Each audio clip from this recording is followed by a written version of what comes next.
Testing 1 2 1 2. This is the Let's Do Sports top 5 roundup, where we discuss the top 5 stories in sports from the past week.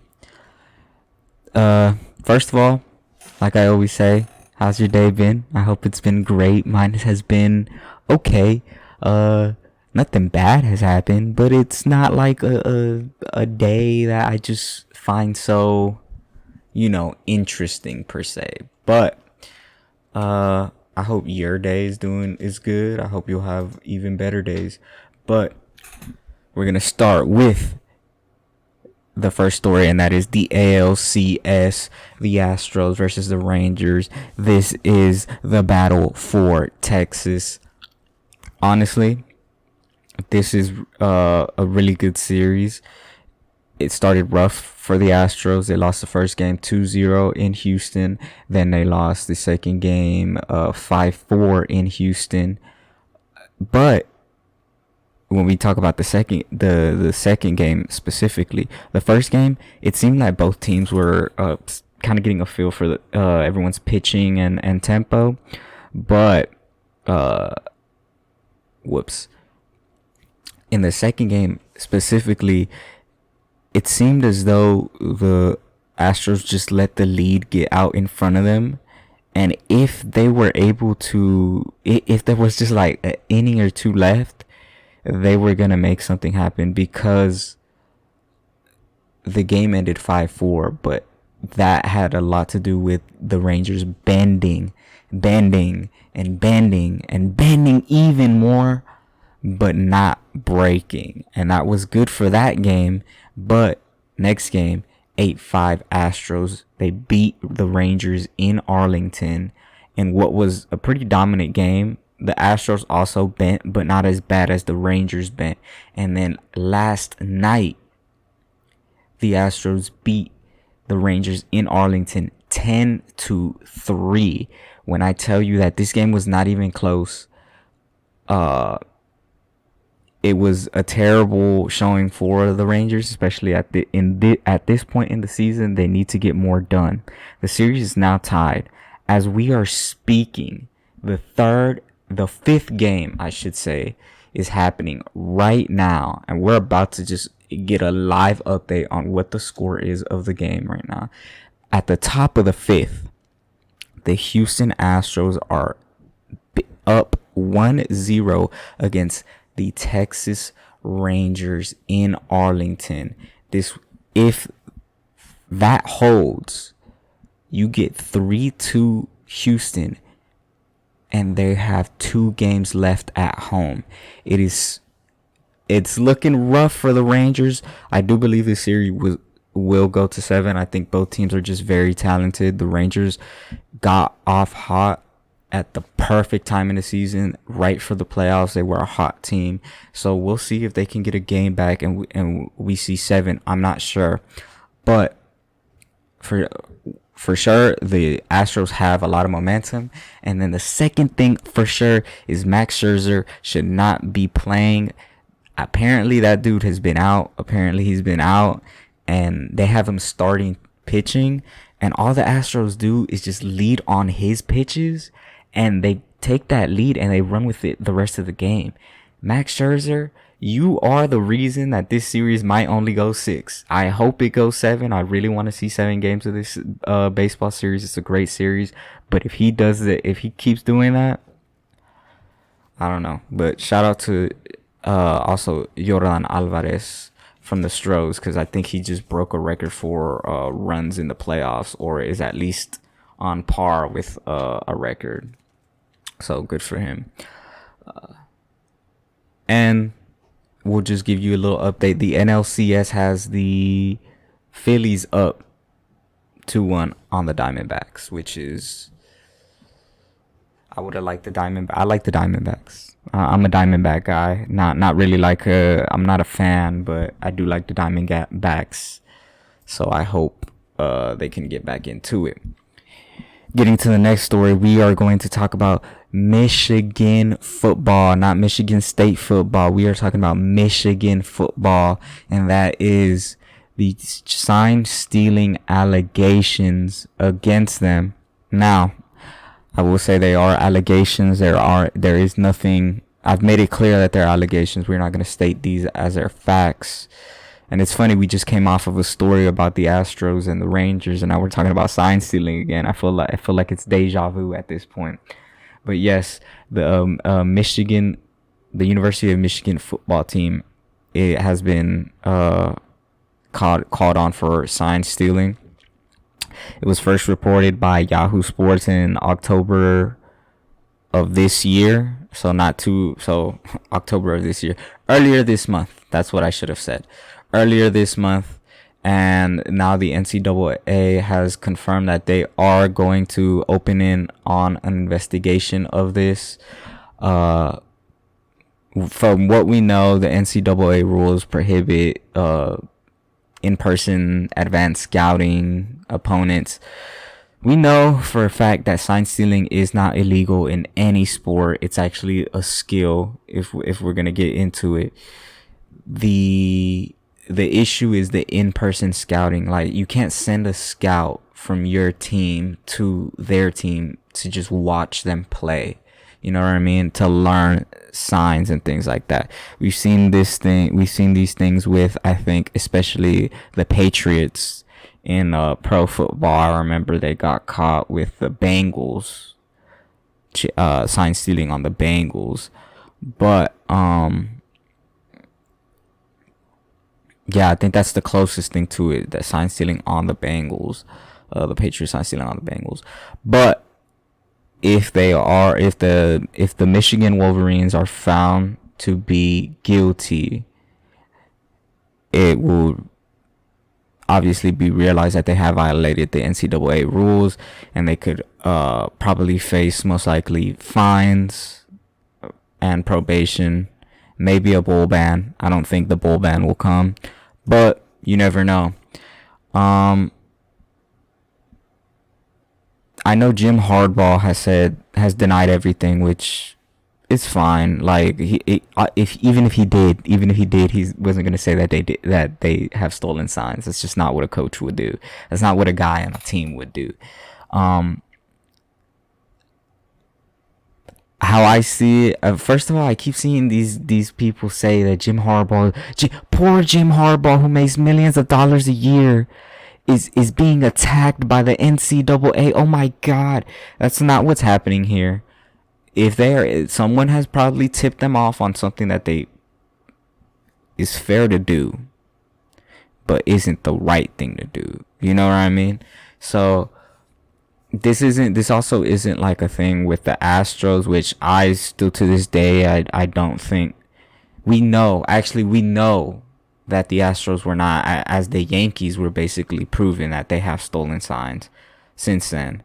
So we know that Astros aren't the only ones that stole signs, but they were the first ones, and they were the only ones dumb enough to get caught stealing the signs. So do I think Michigan will get found on? Unless there's something concrete, I don't believe that anything would really happen, if I'm being honest. I think I think it'll be an investigation. I think they'll they'll uncover some stuff maybe we should have known that we don't know, but I don't think they'll get caught on sign stealing, just because I think you need like a lot. Like, the reasons the Astros were caught on it was because they got caught with a lot, you know what I mean? And you need to get caught with a lot. So I'm not sure what the result will go, but my mind says I don't think that, anything big will come out of that, but you never know. Moving on, we go on to UFC 294. What an event this is going to be. We started the card off.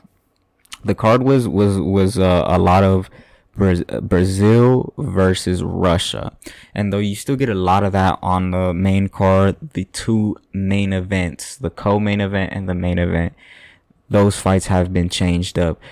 Charles do Bronx Oliveira was set to face Islam Makhachev in a rematch for the UFC lightweight championship or the lightweight title, but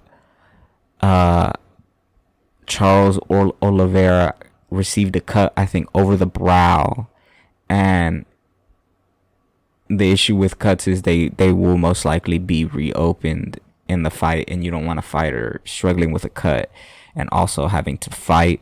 So he pulled out of the fight, and in steps Alexander Volkanovski, and now he's gonna get a rematch for the lightweight championship against Islam Makhachev. A lot of people argue that Volk won the fight. I don't believe Volk won the fight. I don't believe Alexander Volkanovski won the first fight against Islam Makhachev. I do think it was a close fight, and I do think the fight could have gone either way, but I still don't believe that he won, if you get what I mean. Like, when you rewatch the fight, at least in my opinion, I don't believe that he did enough to win, but some people argue he did.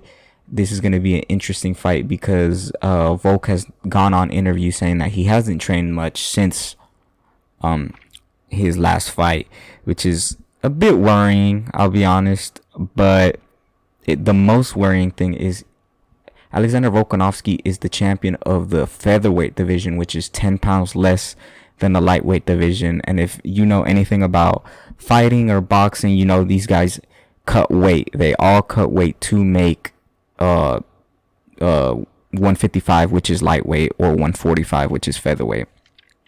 So when they go into that cage, they're probably fighting 15 to 20 pounds over the weight limit, if you get what I mean, which is legal because all you have to do is make weight for that day. So I do believe that Islam will get the win just because he's going to be such a bigger guy in that cage. He's not going to, Volk is not going to be, above weight like he was in their first fight. He's going to be probably stepping in that cage at max, maybe 160, and that's max, not 160, 170, and that's max 170. So I don't believe this one is going to be as close as the last one was, but you never know. And now we see what was originally scheduled to be the UFC middleweight fight, which was going to be Paulo Costa versus Khamzat Chimaev.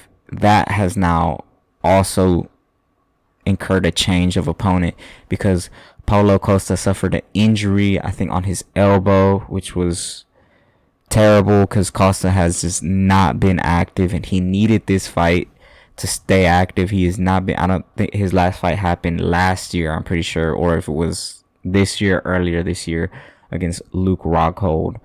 So and the person that has stepped in is former welterweight champion Kamaru Usman. That is a great replacement, and I hope that Kamaru can get this make this an interesting fight, because what I worried about Paulo is that he was going to get taken down and controlled, because Marvin Vettori did that to Paulo, which was a fight he had before this, and he just got taken down, controlled, and that was the fight. That's no fun. Like that just really isn't any fun to watch. But with this fight, we have two really good wrestlers, Khamzat, who does know combat sambo, and Kamaru Usman, who was a D2 Division 2 NCAA wrestling champion, and like I said, former welterweight champion of the UFC. He's now stepping up. Welterweight is 15 pounds more, not just 10 like Volkanovski is stepping up. He's stepping up 15 pounds. So he's probably going to be facing a Khamzat Chimaev that is around 190 to 200 pounds, and he himself might be around 180, maybe 185. He's not. He's going to be smaller in there for sure. I think both of these dudes have proven that they have good work on their feet, good striking, but I don't know if Khamzat has enough. I do believe he will win. I think eventually he will be able to take Usman down. He's going to control him. He might get a submission. We're not sure, but we will know on Saturday night, which will be a good night of fighting. Like I said, Alexander Volkanovski versus Islam. I have Islam, and Usman versus Hamza. I have Hamza Chimaev to win. For a bit of our last stories, we will talk about KSI versus Tommy Fury. This was a crossover boxing fight that had Tommy Fury, who is a pro boxer. Not really. He does have, I think, up to 10 pro boxing fights against a lot of very lower level opponents. But who really cares? And then you'll also see, and then we have KSI, who has had, I think, about 5 boxing fights at this point. I think only one of them was a pro fight, if I'm pretty honest. Or if not, most of them have been like exhibition. He's won them. I think he won every single fight except the first, to this point, except the Logan Paul, the first fight he had against Logan Paul, another influencer YouTuber, now WWE superstar. They drew their first fight. So in this fight, it wasn't nice to look at. The fight was not interesting. What I noticed was KSI was just going to go for a jab straight, a 1-2, and if he didn't get it, he was going to immediately clinch. That was his plan from the get-go. He was going to shoot in 1, 2. If you're seeing this on the video, this is my 10 out of 10 demonstration of it. He was going to hit that. Actually, I'm doing it wrong because I'm left-handed when it comes to that. So he's gonna jab left straight with the right. He has a karate stance, so it's pretty swinging. So he usually gets his all in there, like all the power he has, he gets it in there. And if he missed, he went straight for the hug, straight for the clinch. And it was interesting to see because even though that was happening, Tommy Fury and his team, it was weird that happened. That was like,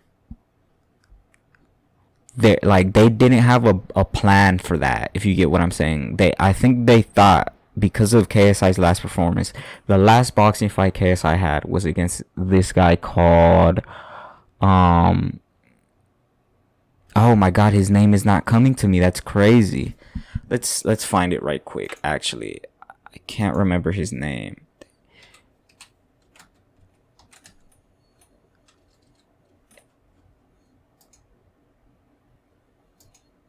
Joe Fournier. Joe Fournier.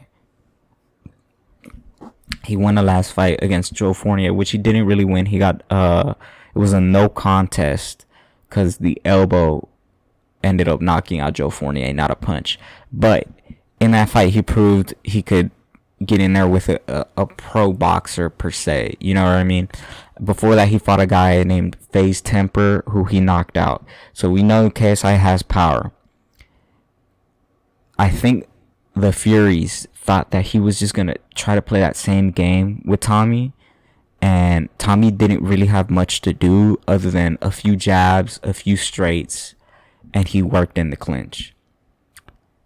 The fight was ugly. If you watch it, you know what I'm talking about.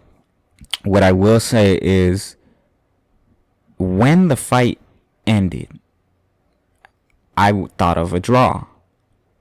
Then I realized a point was taken from Tommy Fury. But then I also thought, well, that doesn't guarantee that the round that Tommy Fury got a point taken away because he was hitting KSI on the back of the head. When that was happening, when the point was taken away, I was like, well, who's to say KSI won that round? We don't know who won that round. At the end of the day, it's up to the ref's decision. So what we got back from them was one judge scored the fight 57-56 Tommy Fury. Second judge 57-57 draw. And the third judge 57-56 Tommy Fury. What it was revealed a few days later was that apparently one judge added a scorecard wrong, and the one that was a draw actually was another result for a Tommy Fury win, 57-56. That would mean what? I don't know the exact math on it, right? But that would mean, because what we know for facts, right? Because it was a 6-round fight. What I have known and what the general opinion has been is that KSI for sure won the first round, and Tommy Fury won rounds 3 and 4. Now, with the round that had points taken off, I believe that was a tie round. But if it wasn't, okay, KSI won that round, right? So now you have a 10-8 round for KSI, a 10-9 round for KSI, two 10-9 rounds for Tommy Fury.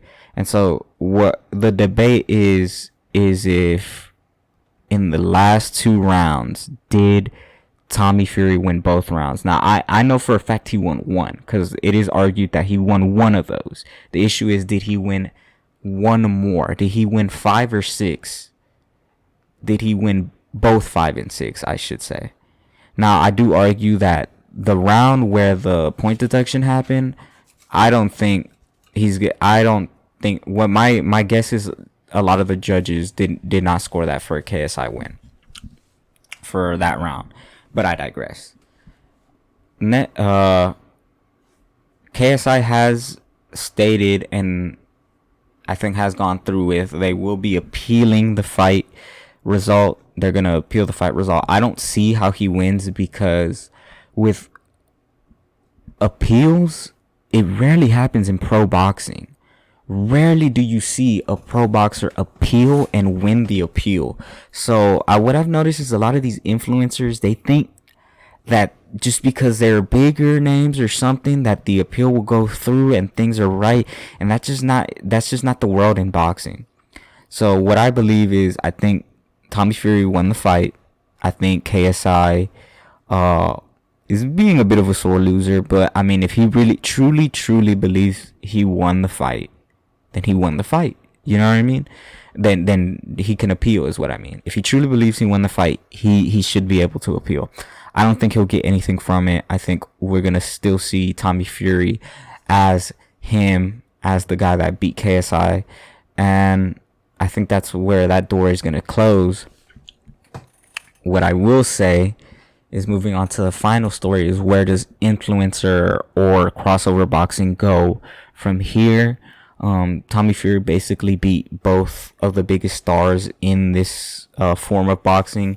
He beat Jake Paul in Saudi Arabia, and now he beat KSI in the UK. And so I think the scene itself does take a bit of a credibility dive, because they lost to a dude who isn't high level in boxing. He's been boxing since he was a kid, but he's not a high level boxer. So they lost that, and so the issue is, where do we get the credibility back? I think first of all, Jake and KSI just need to fight each other, because that's end game. That's the biggest fight you can make in crossover boxing at this moment. So I think the scene itself should stay healthy. The scene is healthy. The scene will stay healthy, but I don't know how much longer it has. Now apparently they re-signed a deal with what is the DAZN? I think 5 years, but I don't know if they re-signed it last year or this year. I'm guessing it's this year though. So they have till 2028. You know what I mean?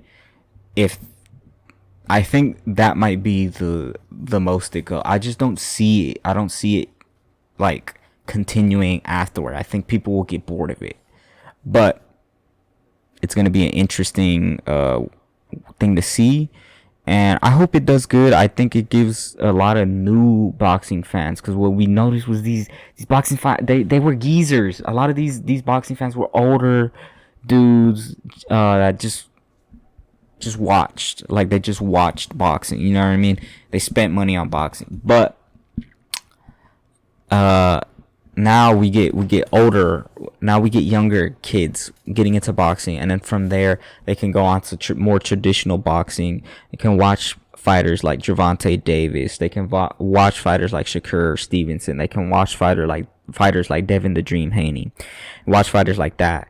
But the entrance is probably gonna now be from crossover boxing. So hopefully, like I said, these two scenes, especially crossover boxing, can stay, and hopefully we get more interesting fights.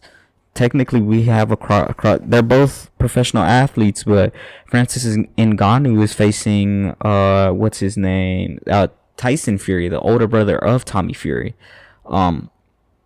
Both of those gentlemen will be facing each other, and that's pretty much crossover boxing. Francis Ngannou made his name not in boxing, but in the UFC. So the more fights we get like this, the more the scene grows, and the more opportunity there is to get new fans, and I hope it stays healthy. So that's my word on that. That's it for the top 5 roundup. I thought that was a good episode. I thought that was a good place to end off of it. Hopefully everyone continues having a good day. Let's look at this right quick, since we're doing this right into the ALCS game. Oh no, as I speak, it is now tied 1-1, Astros versus Rangers at the top of the 6th. So when we're looking, just one inning changes it all. It'll be interesting to see where this goes. But that's it. This has been the top 5 roundup. I'm your host, JJ Rivera. I hope you have a great day. Hope you have a blessed rest of your day, and have a good one.